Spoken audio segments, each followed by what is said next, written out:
are back again. Good evening, ladies and gentlemen. We're back. Good afternoon. We're back.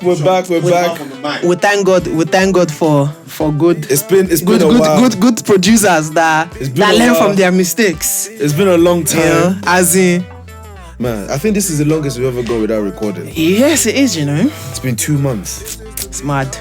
Lord have mercy. Toller's been busy. Toller's well sought after. Bare people are asking about him. It's popping right now. So yeah. He don't really have time for. I took on the Lord's work, so he don't really have time for the duo. But actually, to be honest, I've actually missed this podcast. I have, because sometimes I'm like, when are we going to record again? Well, I don't miss the podcast. I miss talking to you. You don't have time for me anymore. Aww. We don't catch the same train. Aww. Damn times. You know what? Yeah, I was walking up. I hope this is not love podcast love. I was walking up the trains, the C2C at Dagenham Docks. It's like normally when I turn around, I see Tola running because he's gonna miss the train. I'm never early for that train. When I turn around, God. Tola is not there. Nobody's there, so I just have to keep walking. Do you know the funny thing is? I still run for the train. Even though I live 10 minutes away from the station now. Even though I live closer. Yeah, because you have poor management when it comes to your time. Nah, it's like, I'm one of those people, No, I'm one of those people like... It's not one of those people. No, okay. Your time is really poor. I'm someone where like, no matter how early I am, I'm always late. No, yeah, because you have poor time management. What do you mean? So if my train is at like 8:08, I leave my house at 8:55 because I park literally next to the station. Mm-hmm. I shouldn't be late. Mm-hmm. But for some reason... Because you have myself running for the train. That's a poor management. If you mentally think that's how long it's going to take you, clearly it doesn't. No. That's 8:08 train, yeah? I leave my house 7:55. But if you see to see it comes 8:06. No, okay. It's time management. No. It's time management. You can tell. Look him. Every morning. Look at him. It's a joke. Why would you iron every morning? Why didn't you iron? Why didn't you iron the night before? Why didn't you iron the night before? Why didn't you iron on the day? That's why you're late. No. Because I wake up early enough.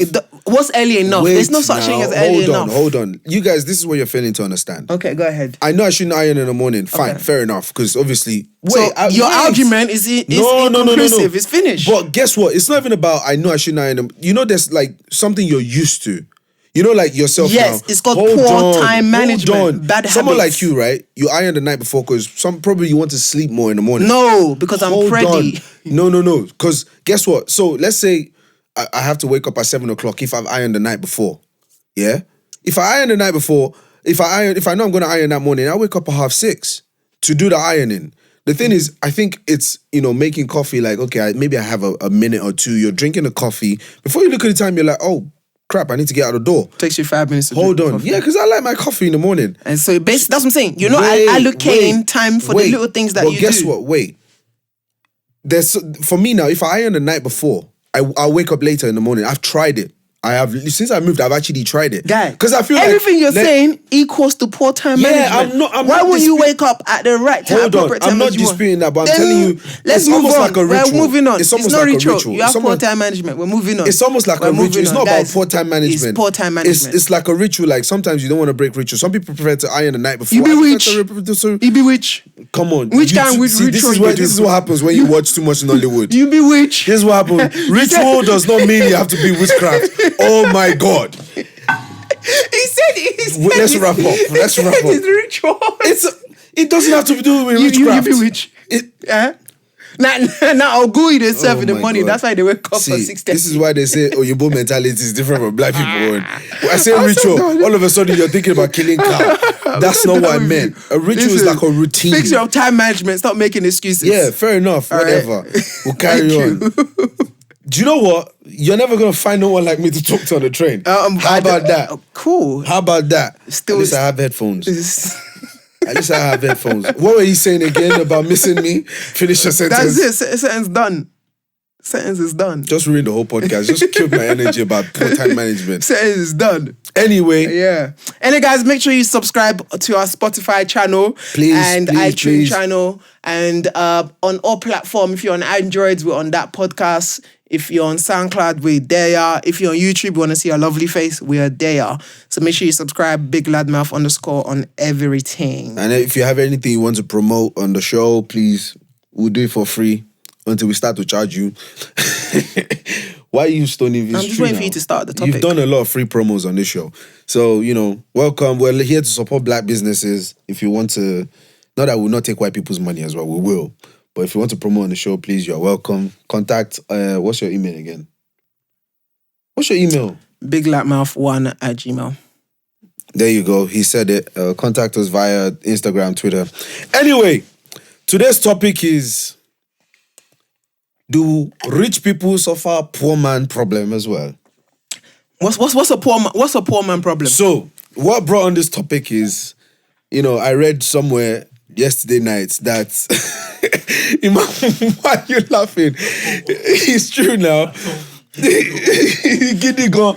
Do rich people suffer poor man problem? This guy saying like it's true. See, there are some problems that are universal to both poor man and rich man. What's a poor man So problem? I read somewhere like a Saudi ruler is suspecting his wife of cheating with his bodyguard. So we always have this fiction of where rich people don't have time to cheat. But what? So there's only poor men that cheat. Exactly, that's the taboo. But what we tend to forget to factor is like rich people have private jet money. They can go to there and come back to the same day. Facts. So, this is where money can be a problem as well. If he didn't do surprise visit on the jet, he wouldn't have realized that his wife was probably sleeping with his bodyguard. Where I was giving her knacks. But because he has so much money, my guy decided to do surprise visit and to find a poor man sleeping with his wife. So this is what I'm saying. Men aren't really scum. Let's put that to the side now. Let's start with that. What? But rich people, why do they have the same problem as poor people? I don't even know if that's a poor man problem. What, cheating? Yeah. I think I can't relate because black men don't cheat, so. Let's not start with that. Bruv, listen, it's our national, the 4th of June, was it 4th of June? 4th of June was National Black Men Don't Cheat. It was Natural Faithful Day. And I would like to say I was a proud member of that day. Because you're single. We all united. Because you're single. So you How can you cheat when you're single? So you wasn't part of that day. Of course. I don't even recognize the day. Of course. Well, don't be so dark. How can you? What do you mean? This is what I'm saying. This is a poor man's problem. How can you cheat when you're single? What are you talking about, bro? What are you talking about? You can cheat yourself. You can cheat the mentality, right? God. The ability to abuse who you are. Not necessarily the woman, not necessarily your other half, but cheating. You can cheat your business partner. You can cheat in several different ways. You can cheat a family member. Right? But black men do not cheat, and we celebrate our independence. Who else recognizes this day? If you're black, you should recognize the day. Obama recognized it. Who? Right? Where? Proof or it didn't happen. Have you not listened to Louis DeVar's music? Yeah, but Obama didn't say anything. Obama said, bro, there was a declaration by Obama, right? Morgan Freeman. See, Morgan Freeman is not even an excuse. You know why? Wait, man. Let me bring more people now. So, okay, you want to discard Morgan Freeman? Cool. The reason why I'm saying he's not even an excuse is because nobody even knows anything about Morgan Freeman. Okay, cool. We'll discard Morgan Freeman, right? Yeah. We'll discard him. It's cool. Okay. You happy about that? Yeah. Yeah? Name another person. Charlemagne. This guy has clearly cheated before and he's made it known. He said it with his own mouth. No. He said it with his own mouth. No, he said he fell from grace. Different. Oh my God. Different from cheating, my brother. Different from cheating. This is why I always say. Listen, we all fall from grace. Do rich people have the same? We all fall from grace. I think only a poor man would ever celebrate black men don't cheat. Wow. Okay. That's what I'm thinking. It's not like I'm rich, but some poor people we would not even recognize that. Denzel was one of our spokesmen, and he's been faithful all his life. I wouldn't say that. Again, that's another man that keeps his family off the light. What do you mean? He's done. What do you mean? His wife is an actor. His children's an actor. What are you talking about? You didn't know that until lately, though. What do you mean I didn't know that until lately? Who's Denzel's wife? Mele of your boss one. I didn't know that until lately. Get out of here. Stop it. I've seen her perform live 3 times. Where? What yes. show? What are you talking about? I've seen her perform at the Old Vic, right? Seen her perform. What did she do? She did She did a drama specialized specifically for the Old Vic. I've seen her perform 2 musicals. So don't ever come with me, bro. Don't come at me, B. Let's not go off topic. Thank you very much. Do rich men suffer the same problem as poor people? Yes. Except for poor men. In the case of this cheating allegation. Nah, I don't think that's a good substance. What do you mean it's not a good substance? I don't think it's good enough. Because number one, you'd expect the wife to be like not happy and faithfulness is regardless of wealth. Yeah, but hold on. I'm not saying like I'm not saying to be happy, but faithful at least. Like, so you've decided to marry a sheikh. To be fair, I'm not gonna lie to you. Whatever you call it. To be fair, I think that's even more of a rich man, bro. I think most what's the word? Okay, I changed my sentence. Most people that are unfaithful are wealthy. In fact, if you're poor, you're more likely to be faithful because you know that's all you got. That's just the truth, B. It's like if this woman leave me, that's it. You know, she out. Then you start thinking. It's painful. Then you start thinking money for dates. Exactly. I have to start again. I've already invested. Fam. Then you have to start juggling how many women you're gonna date. That's expensive. Is that what you do now? Nah, don't even do that. Don't even do that. Bruv, I ain't even been on a date in the longest, B. I'm just out here trying to live my best life. 3 weeks or... It's been like 3 weeks or 3 weeks or a month that you haven't maybe a good year. That you haven't gone on a date? Well, I'm not going to ask you any further question. I rest my case, Your Honor. Literally... That's it. No, but I ain't poor. No more questions, Your Honor. It's not about being poor, but no more questions, Your Honor, because I'm not even going to... Like I said, I've taken on the Lord's work. I am not going to ask you some questions I want to ask you. That's fine. And so, okay, you're saying the Saudi one... The Saudi one is just hurtful because he's... I'm sure he's got multiple wives, though. Of course he has multiple wives, but it's painful to see one of your wife with your bodyguard. It's a painful thing. Imagine employing someone and the person is plowing your wife. It's like... Regardless, it's like even if he has 16 wives, it's the fact that one of his wives decide to step It's like out. A crate of eggs, isn't it? Yeah. If you buy 24 crates of eggs, you wanna and you haven't opened it yet, and one's missing, you like try to look for that one. Yeah, of course. But this is what I'm saying. It's like, I know the paper. When wives of rich men cheat, they don't cheat with fellow rich men. Of course not. Why? Why? Because they're in a clique. They're in a clique. Poor man's sex better. No. You have to understand. It's the same thing with all these girls who have a job, but their man don't have a job, but they still keep the man. It's a thrill. Do you know why? It's a thrill. Because if they have it with someone else that is wealthy, all right, there's a little... It's a lot easier for your man to find out because of the clique that most wealthy people belong to. Like my friends would say, the kekas. Yes, exactly. The kekas in which they belong. Exactly. Whereas if you're not as wealthy, in this case, just an employee as the bodyguard, then there's that edgy element, there's that thrill of like the edgy element of your neck being on. No, because you know the guy is gonna give it. Once he does cross that line, you know he's gonna give it his all. You know, performance is gonna be high. Die there today. Exactly. You know, he's like no going back. Exactly, because he's risking all of it. He's risking his employment. Like, I've done it. I might as well just keep on. You know what I mean? He's risking employment. He's risking if he goes back to Saudi. He's a dead man. He's a dead man. But now that because see, this is the funny thing. There's no picture of the bodyguard anywhere, which means even if he goes missing, we will not know. So we can't even do campaign for him. Free the bodyguard. Exactly. He's just got to stay in London. Rich people don't play. Don't play B, especially if you got that oil money. If I was the bodyguard, I'll put my face in the paper because I know there's no going back. Do you know what I'll do? I'll just call some newspaper. I'm this person. I'm sleeping with the sheikh's wife.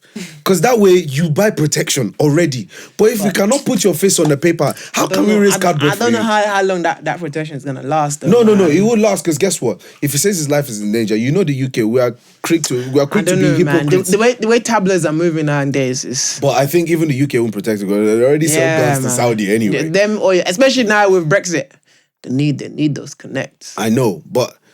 So, moving on from the Saudi guy, Jeff Bezos. My brother. The richest man in the world, right? Do you know I found out that we're related? No jokes. I actually found out we're actually related. But it's kind of like, it's one of those things where somewhere along the line, there's, something's gone wrong. But yeah, hang tight his wife though, man. She got settled with 48 billion. That's mad. Do you know what? This is why I asked you the question. Do rich people suffer the same problem as poor men? Do you know what Jeff Bezos did to his wife? What? That sentiment was huge. Of course. But you know what he did to her after he paid out? What? He brought a statement, and I think that statement has literally killed that woman. What did he say? The statement read beautifully, like a statement of support. But you know when someone gives you money and they don't want you to spend it all in the same place? But there's no way she's gonna. No. Let me tell you what he said. He said something. I'm gonna paraphrase about his wife saying, I'm happy for her. And then he wrote, she's a great philanthropist. They don't bond that woman where to go and be buying Lamborghini. He ruined the money for her. Nah, he didn't. Just, guy, let me I'm telling you. Guy, let me tell you something. There's no way on this planet Earth, in her lifetime, she'll be able to spend 48 billion. But this is what I'm saying to you. He has now forced her hand. Listen, he hasn't forced nothing. Let me tell you. Listen. I'm telling you, he's forced her hand. If she wanted to give away, all 48 billion to save philanthropy as well, she would struggle to give it all away. Yeah, I know. So I understand. It's not that. It's not what that. I'm saying is he's already put in the limelight. Nah, Do you know what happens? Do you know what happens with that kind of settlement when he comes out? Now that he said, like, I trust my ex-wife, she's always been a great philanthropist and I believe she will continue to do so. In that structure, what now happens is charity organizations was now start to send. But she was already using the money to do that anyway. Now add more charity organizations who will be writing letter weekly. I can't lie to you. 48 billion. It's a lot of money. There's no way if she wanted to give it all away. By the time she dies, she will still have more money left. She can't give it all away. Let's not say that, Bro, let me tell you this, yeah. In 2000, let me tell you something. Changes. No, in 2002, right, Bill Gates wanted to give away 50 billion. Right? That was his plan, to give away 50 billion. Right? Guess how much he's given away since then? Guess how much from that 50 billion chalk, he still hasn't finished that. He still hasn't finished it. Not even close. Not even halfway. Not even a quarter of the way. Let me tell you that right now. Why? Is it because he's not writing check to everybody? Because it's hard. Listen, guy. You want to write a check to me? You get Bro, Bill, if you're listening to this, get tired of writing check. In fact, the time he spent for him to write check, right, cost him more money. Yeah, but then that's why you have like a trust where you don't have to sign a check. Guy, let me tell you something. It's hard. Do you know what it is there? When you're in a billionaire category, it's hard to lose money. It's hard to lose money by giving it away. It's hard to lose it that way. You have to lose it through businesses. It's hard to lose money by just saying you want to do philanthropy work. It's hard. It's hard. Because what's going to happen is that other corporations are going to tag onto that and they're going to give you money. And they're going to give you money to give away money. Yeah, they'll be like, oh, Bill's doing a trust fund, yeah, look good as well. Exactly. Let's attach your name to it.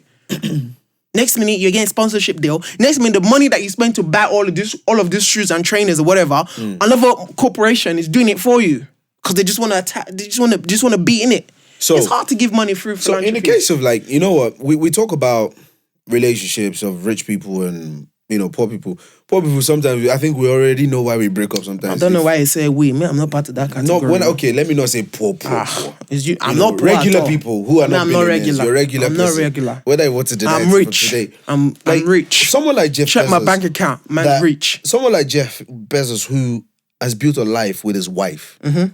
What could have gone wrong a long way where it's only and they start to cite differences? Guy, only him knows, man. Only him and his wife know. Have you seen his girlfriend though? Bruh. Did you see Jeff Bezos when he first started? Yeah, man had no hair. Bruv. And look at him now. No, look at him now. His tongue. Bruv. Man went husky, bruv. He's sexy. No homo. Like, no, legitimately his no biceps homo. are stupid. That's what I'm trying to tell you. Biceps. So obviously, it's like, I'm not trying to put name. Let me be careful what I'm about to say. Right? I know. Man was about to shut down the whole podcast. You would have just seen me walking off screen. Yo, if they come to look for you. I know of a very wealthy man, yeah. That when he first started with his wife, he was very fat. Right? He had issue with his weight. Right? When his business started to take off, like ridiculous. Like he started seeing that he was working out. His wife wasn't working out. Ooh. Right? He would try to encourage her to work out, but she just wouldn't. And it got to a point that his wife suffers some form of depression. Yeah. But he was working out. 2 2s now when he's working out now, and I saw some girl at the gym. You know how that story goes. Right? Next minute is like his head's like, do you know, he's going home and he's looking at his wife. It's like, he's no longer sexually attracted to her. Like, even though that this is the woman that's been through it for her, this woman that actually supported the dream, this woman that supported the business, this woman that just helped, was always constantly there. what tends to happen is that you get to a stage where somewhere along the line, when you're no longer worrying about some sort of financial goals, now there's physical attributes everywhere, right? You're seeing all of this. And these girls nowadays are dangerous. Fam, you go to places, Fit fam. Is that not what they say on Instagram? Fit fam. Let me tell you something. Like when you're rich, you get open to this society of things that women you never thought existed. You never thought, like, it's impossible. Like, you don't even see them on TV.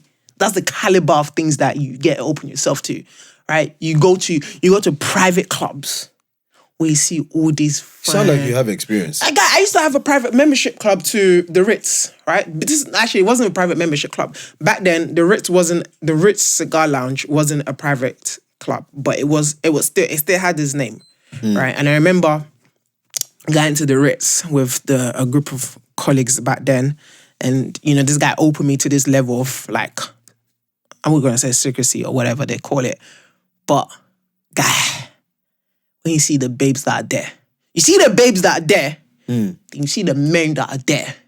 The men that are there are definitely married. They're old. They're like in their 50s. They're in their 60s. Married. Potentially, some of them are married. Some of them are just divorced. Some of them are doctors that have been consultants for 30 years, like different industries, like mega rich people, right? But you see the babes alone. No education. Guy, you see the babes. Some of them are actually educated. Guy, very educated. You see forget about education. You see the babes, fam. You don't see this type of babes anywhere else. You don't see them anywhere else. Oh, in Bodo. Yeah, of course. You're in the land, but what you see and you go, and you see the men that they're with, and you go, like, those girls probably don't even go outside. Bro, like, our sugar daddies are lame. Oh, share all the potbelly politicians. They're those lame. Ones, all they know to do is buy Toyota Camry for the day. They're lame. This one is... Guy, I'm not even gonna lie. Like, obviously, I'm careful what I'm trying to say because I know some of my ex-colleagues watch our podcast, and I know some they know some of the stories. But listen, you've been indicted to a secret society that I've never been shed light indicted on. to no secret society. How many times have you been to the club? I've been to Ritz. Is now private now. The Ritz is now like Cigar Lounge is a £10,000 monthly subscription now. Yeah. What? Sorry, that's not Spotify money. What? Yeah. 10,000? I think it's 10,000. Oh no, 10,000 yearly. Sorry, not monthly. I was going to say what? It's 10,000. But I won't be surprised because obviously I'm sure there's some private clubs that. There's some private clubs that are monthly. Like that. So this is what I'm saying. This is why I asked the question: do rich men have the same problem as poor men? They do. Because guess what? As normal regular citizens, we don't have private couple. If you go to Pier 1, man, we do. Wait, I don't want to. Only you will know, because if you know rich man, why will you not know poor man? I don't know about. If you want private membership, your VIP is in Kokoba. When they put one rope, they say do not cross. Any babe that's coming there is coming to do bottoms up, and they go home. we don't have the same problem. Yeah, of course we don't. We don't. Because in principles we do. You as a poor guy, if you want to catch your partner cheating, you will take train home or you drive your car home to find them. This one flew private jet to find his bodyguard that he sponsored to come and look after the wife. He deployed the bodyguard that's now deploying the wife. So are you telling me that's the same problem? It's smart. In principles we do. But it's just the scale is different, man. The scale is when you're in that super rich caliber, man, or more, like just for the things that I've just seen. Yeah. Just because, so in my early 20s, God bless me with to meet different type of people, and your people real age is starting to come out. People that are early like 20s. People that are like, really prominent. Yeah. Like, and I got to see a lot of stuff. And the stuff that they suffer from, listen. It's not a poor man problem. Like, it's just it's weird. It's weird because somebody can go to a penthouse and pay for 2 years down and just say, you know what, 2 years down, I need her to live here for 2 years. Yeah, that's wasteful. Do you know what I mean? Just so that he knows that. That is wait for so all she does is just work out and eat. Boom. And then of course, because he knows that he doesn't if he leaves the home, he doesn't have to worry about going to book hotels and all that stuff and all that paper trail. Yeah. Boom. Penthouse is already done for 2 years. So she's just there. He comes whenever he comes. What are you doing? Okay, meet me there. Let's go out for dinner. Okay, cool. Those are the girls that will now be doing workout plan. Fam. For $29.99 on Instagram. Fam. It's mad. Do you know what? Would you say girls like that have a job? Bruv, it's a job. It's a job. I can't lie to you, it's a job. Because you gotta get because once they feel like they've run through your body and your body's not what it is.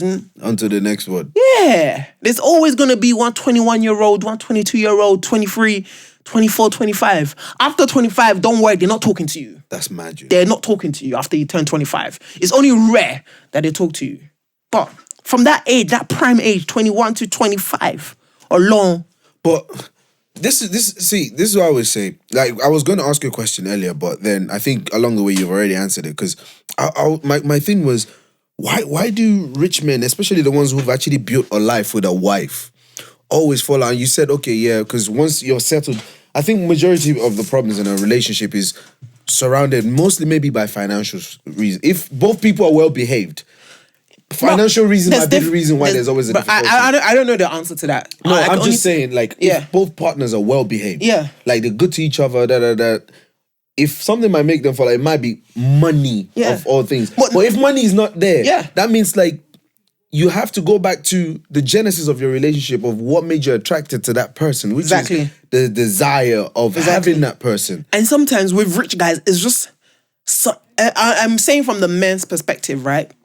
And having a housewife, you get to a point where you just want that level of thoughts isn't there anymore. Yeah. That level of ambition isn't necessarily there anymore because she's thinking about, I'm looking after the home, I'm looking after all of this stuff, right? She's thinking about all of those things. Yeah. So in her mind, she's living her full capacity in terms of her ambition. Whereas you get a guy that's super rich, he no longer has to worry so much about his financial. Yeah. Now he's thinking, okay, cool. What's not the essence of our relationship? Can I have that intellectual conversation with her when I get home? If the answer is yes, the second question is, do I want to? Right? Majority of the time. I even think there's a third one. Yeah. Am I still attracted to her? Yeah, the majority of the time is no. Right? I don't want to have that intellectual conversation when I get home. Then it's like, okay, cool. What's the third thing? Am I sexually attracted to this woman? Nah. This is what I always say to you. Because once they do that, they start comparing. They start comparing what they see. And once you're at that level of wealth, what you see is crazy. It's catastrophe. This is why, diabolical. This is why I am not a big fan. I'm not even a fan of it, full stop, of housewives. Yeah, not a fan. Me too. I'm not a fan of it because what people see, I know people might disagree, but when you're locked in a house and your sole job is probably to take care of the kids, which is an extraordinary job, by the way, but you have no other interactions with people. Like, number one, what you learn from being at work or being out. It's never just being at work. It's just it's interacting with other people. What you learn, what you pick up is different. Yes. You know, than someone coming home and they're bringing the information from outside and bang to you. Like, sometimes I don't want to talk about a TV show. Yeah. It's never just. I agree with you. I agree with you on that point. I also think the idea of housewives should be not like nobody should be a house husband or housewife. It's never just that. It's never just that. Yeah. I think you can be a housewife for a period of time. For instance, right? You go through, maybe after you go through pregnancy, you probably didn't have a really great pregnancy. Yeah. Right. But you want to recover. You want to recover your mentor. Oh, right? Your physicality as well. So you just feel like you just don't want to be outside in the world, right? So you go for a step. I think 5 years, 6 years max. Right? Housewife. I still think that's too long. I think for some people, that's just mental capability and everything. I just think, okay, cool, maximum 5 years, right? But I also feel like in the sense of being a housewife, you tend to forget who you are, your like, identity. That's where it comes like, oh my God, I'm here busy raising your kids. Yeah. No, I want you to raise yourself as well. But guess what? That's what I'm saying. Raising the kids should be a two-man job, or in the least sexist word, a two-person job. It's just the same. You're on this gay pride thing. No. Oh, stop it. Let's not even go there. LGBTG, whatever they call themselves. It's a two-person job, right? You know, not one person shouldn't feel overwhelmed. And I know as a guy, I don't have kids. Maybe that's why it's so easy for me to say now. You don't have kids? I don't have kids. Maybe when in the future I have kids, my tone might change a little bit when I go, not today, love. Do you understand what I'm saying? Women, I'm probably like have enough patience to do that. But as a man, you should be able to have enough patience to raise your kid. But I'm saying that now without having a kid. And I want everybody who has a kid to know that I don't have a kid. And that's why it's probably easy for me to say that. So, like, if you think you should be a housewife and, you know, look after your kid, for me, you know what? If my wife has a kid and if we can afford a nanny and a grandparents are around and she wants to go back to work after 9 months or a year, it may not just even go back to work. I just think if you want to be a housewife, the reason shouldn't be because you want to look after the kids, in my personal opinion. It should be something. It should be something else. It shouldn't be, because I want to raise the kids. Yeah. I want to be around the kids. I didn't think that's a good enough reason to be a housewife. I want to look after them. I think it has to be more than that. It has to be, okay, cool. Yes, the kids are there. The kids is a byproduct of what you want to do. Yeah. Right? So it can just be, okay, cool, you want to start a business, but you just don't, you feel like if you're working, it will take you away from that and looking after the kids, you won't be able to do that. Cool. Like, by all means, be a housewife. Because right? for Jeff Bezos, when I read it, I think his wife is a lot more involved in the philanthropy stuff than actual work. Yeah, but they all have different, philanthropy is a work. It is, it is a job, but I don't know if you understand what I'm saying. Like, I don't understand because you said actual work. No. So basically, you know, how do I say? You know how rich man or a rich woman, if it's a rich, let's say for example, let's go the other sex now, a rich woman whose husband, Theresa May for example, Prime Minister, the husband has a good job, great job, but Theresa May being Theresa May opens a lot of doors for him where he doesn't have to probably be in a job, he could just sit on a board. Yeah. Do you understand what I'm saying? Yeah. So people would be like, you know, like, what does he do? You know, to her, she might just be like, you sit on a board, like, you know, something is not taking your time where like you might call and say, I'm not coming home tonight. You know, I'm not saying that should be the case, but that thing isn't, I can't find a word for it. I can't find a word for it, but it's... I don't understand what he's talking about. I hope people can translate my thoughts, but it's like... It's trash! It's not trash. It's garbage! What I'm saying is like, something has to, in you, has to inspire your partner. Yeah, absolutely. Do you understand what I'm saying? Like, no. They should... I don't want to understand what my partner is doing. I want my partner to explain to me, even almost every day, what her job is. Not... So I can be intrigued every day, you know, like every day is a new thing. No, fam. That's the way I want to learn. Fam. I want to know, like, you got borderline control tendencies. No, not control for me. Yeah, so basically, that sounds like a control. No, you don't understand what I'm saying. I'm saying I want to know what. So let's say we're both partners now. Don't say it, bruv. This, I'm telling you, this pride thing, this pride weekend has got into your head. Don't use me as an example, fam. You've got a woman, use her as an example. Okay, what I'm saying is, take Catherine for example. I know exactly what she does. Okay. In terms of like, this is a job spec, this is what a job, you know, entails. But every day she talks to me, I want it to be something different, like, ooh, I didn't know that can happen in your job. Like, ooh, okay, tell me more. Do you understand what I'm saying? No. I'm an accountant. Yeah, we know that. If I come to you and I'm telling her like every day is just debit, credit, she might be like, you must be dealing with people as well. Like there must be like different, and if I'm coming every day, debit, credit, and the reason like, oh, today I had this human interaction, I sat with this budget holder, you know, there's something new to spring a conversation like, okay, I've never heard that before. It's not the same topic all the time. Do you now? I don't know if you understand where I'm coming from. How can you not get it? Because I fail to understand how that relates to... No, what I'm saying is something new in your job for you to talk about to your partner is nice. Okay. I'm not saying you can't say the same thing over again, but... Well, you can say exactly the same situation in looking after your kids, though. I'm not talking about kids. I'm saying as partners. But we're still on the topic of housewife, though. No, I've moved on from that. Okay. I've moved on from that. No. You're still on that. That's why you didn't understand what I was talking about. Okay. I moved on from that. Like I'm saying, kids or no kids, what you do, if you're self-employed, not self-employed, when you're talking about your job, sometimes like it helps that if something new happens in your role every time, for you to discuss with your partner where they're learning from it.